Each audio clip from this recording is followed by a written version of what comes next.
یؤمنون بالغیب، مومن وہ ہوتا ہے جو خدا کی ذات پر بن دیکھے ایمان لے کر آ جاتا ہے۔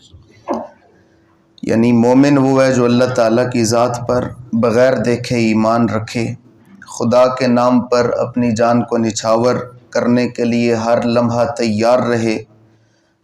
ہر وقت اللہ رب العزت کے ذکر کے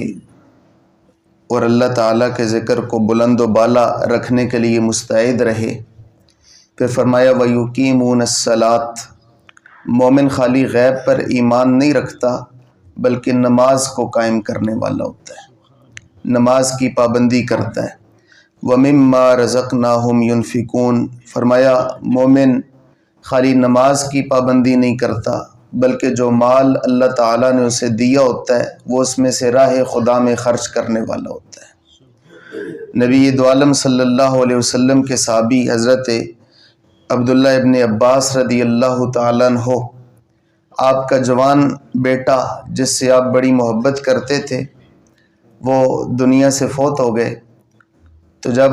لوگوں نے انہیں ان کی تکفین اور تدفین کا سلسلہ کیا، یہاں تک کہ نماز جنازہ کا وقت ہوا، تو آپ اس وقت تک نوافل اور نماز کی کیفیت میں مبتلا رہے، اللہ تعالیٰ کی یاد میں ذکر اذکار کا سلسلہ جاری رکھا۔ تو جب تدفین ہو گئی تو لوگوں نے سوال کیا کہ آپ اتنے جید صحابی نبی دو عالم صلی اللہ علیہ وسلم کے، آپ کا بیٹا دنیا سے چلا گیا، تو چاہیے تو یہ تھا کہ بیٹے کی چارپائی کے پاس بیٹھ جاتے، بہتر تو یہ تھا کہ اپنے بیٹے کو کفن پہناتے، غسل دیتے جو ہم نے کیا، اور پھر جنازہ پڑھ کے تدفین کرتے۔ تو آپ نوافل میں مصروف رہے، عبادت میں مصروف رہے، یاد خدا میں مصروف رہے۔ تو نبی دو عالم صلی اللہ علیہ وسلم کے صحابی حضرت عبداللہ ابن عباس رضی اللہ تعالیٰ عنہ نے جواب دیا، کہا کہ میں اس بیٹے سے اتنی محبت کرتا تھا کہ اگر میں نوافل اور عبادت میں مصروف نہ رہتا تو میں اس کے غم کو برداشت نہ کر سکتا۔ تو مومن وہ ہے جو یقیمون الصلاۃ، نماز کو قائم کرے، وہ یاد خدا میں اتنا مصروف ہو جائے کہ اسے ساری دنیا کے غم بھول جائیں، وہ اللہ رب العزت کے ساتھ اتنی لو لگا لے کہ اسے دنیا کے سارے تعلق ناتے بھول جائیں، رب کے تعلق کو وہ مقدم کر دے، ساری دنیا کے تعلقات کو مؤخر کر دے۔ پھر فرمایا وہ راہ خدا میں خرچ کرنے والا ہوتا ہے، اللہ کی راہ میں تقسیم کرنے والا ہوتا ہے، جو رزق اسے اللہ تعالیٰ نے دیا وہ بندوں میں اللہ کے تقسیم کرتا ہے۔ پھر فرمایا والذین یؤمنون بما انزل الیک وما انزل من قبلک، قرآن کریم پر ایمان لے کر آتا ہے اور قرآن کریم سے قبل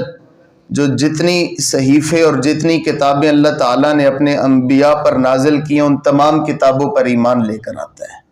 کل کے درس قرآن میں ہم نے قرآن کے تعارف پر گفتگو کی تھی، اس میں ایک چیز یہ ضروری رہ گئی کہ ہر نبی اپنی کتاب لینے کے لیے خود بارگاہ خداوندی میں جاتا رہا۔ جناب موسیٰ کو کوہ طور پر جانا پڑا، جناب عیسیٰ کو کسی اور مقام پر جانا پڑا، جناب داؤد کو کسی اور جگہ پہ جانا پڑا، دیگر انبیاء کو اپنے صحیفے لینے کے لیے جانا پڑا۔ یہ شان فقط اللہ نے اپنے محبوب کو عطا کی۔ محبوب مکے میں ہوتے تھے، قرآن لا اقسم بہذا البلد کی صورت میں مکے محبوب کے پیچھے پیچھے آتا تھا۔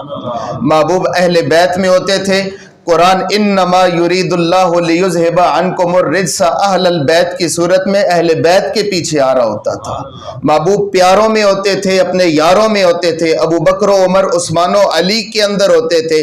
قرآن رضی اللہ عنہم ورضوا عنہ کی صورت میں محبوب کے صحابہ کے پیچھے آ رہا ہوتا تھا۔ نبی دو عالم صلی اللہ علیہ وسلم یہ اور انبیاء تھے جو سرکار سے قبل تھے کہ جو اپنا اپنا صحیفہ اور اپنی اپنی کتاب لینے کے لیے کسی خاص مقام پہ جاتے رہے، لیکن یہ فقط شان رسالت ہے۔ میں نے کل بیان کیا کہ قرآن سرکار کے لیے آیا ہے، قرآن آیا اس وجہ سے سرکار آئے ایسا نہیں ہے، بلکہ سرکار آئے، سرکار کی وجہ سے اللہ تعالیٰ نے قرآن کو نازل کیا۔ سرکار جہاں جہاں پہ جاتے رہے قرآن اللہ تعالیٰ وہاں وہاں پہ نازل کرتا رہا۔ فرمایا مومن وہ ہے جو خالی غیب پر ایمان نہیں لے کر آتا، نماز کی پابندی نہیں کرتا، راہ خدا میں خرچ نہیں کرتا، بلکہ قرآن پر بھی ایمان لے کر آتا ہے، قرآن سے قبل ساری کتابوں پر بھی ایمان لے کر آتا ہے۔ پھر فرمایا وبالآخرۃ ہم یوقنون، آخرت پر ایمان لے کر آتا ہے، وہ جانتا ہے کہ میں اس دنیا کے اندر اگر نیک عمل کروں گا تو قیامت کے اندر مجھے نیک اعمال کا ثواب اور اجر عطا کیا جائے گا، اور وہ یہ جانتا ہے کہ اگر میں دنیا کے اندر اعمال بد کروں گا تو قیامت کے اندر میں عذاب الہی کا مستحق ٹھہرایا جاؤں گا۔